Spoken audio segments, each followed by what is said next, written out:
ज्यावेळेस empirical study होईल, empirical स्टडीमध्ये काय बघितलं जाईल, की कोणत्या कोणत्या जातीचे प्रतिनिधी आहेत, कोणत्या कोणत्या जातीची लोक नोकऱ्यांमध्ये आहेत, कोणत्या कोणत्या जातीची लोक एज्युकेशनमध्ये आहेत. अशा पद्धतीने नावं कोणाची येतील, अनुसूचित जातीवर सगळ्यात जास्त आज आमदार आणि खासदार म्हणून कोण आहेत, मातंगांची लोक आहेत, चांभारांची लोक. मी स्पेसिफिकली रिलेटेड टू महाराष्ट्र बोलतोय, की महाराष्ट्रामध्ये अनुसूचित जातीचं जेवढेही जागा आहेत त्याच्यावर नॉन आंबेडकराईट लोक किंवा नॉन बुद्धिस्ट लोक ही प्रामुख्यानं त्यांना प्राधान्य दिलं जातं आणि त्यांना तिथे पोहोचवलं जातं, पाठवलं जातं, जेणेकरून ते बाबासाहेबांचा उल्लेख करणार नाही, जेणेकरून ते बाबासाहेबांच्या संविधानावर बोलणार नाही. अशा पद्धतीने या जातींना हाताशी घेऊन त्यांना प्रतिनिधित्व दिलं जातं.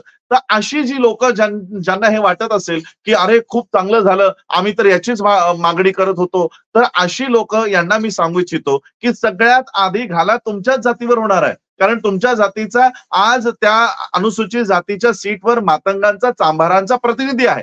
आणि जर प्रतिनिधी आहे हे एम्पिरिकल स्टडीमध्ये दिसलं तर महार, मातंग, चांभार, ढोर ज्या ज्या जातींचे प्रतिनिधी तुमच्या या विधान भवनामध्ये आहेत, विधानसभेमध्ये आहेत, संसदेमध्ये आहेत, अशांना डी मध्ये टाकलं जाईल. पुन्हा येणाऱ्या म्हणजे याच्यामध्ये क्लासिफिकेशन होईल 2.5%, 3%, 3.5%, जसं आज एनटी मध्ये आपण बघतोय, NT A B C D. तर अशा पद्धतीने SC A B C D होईल.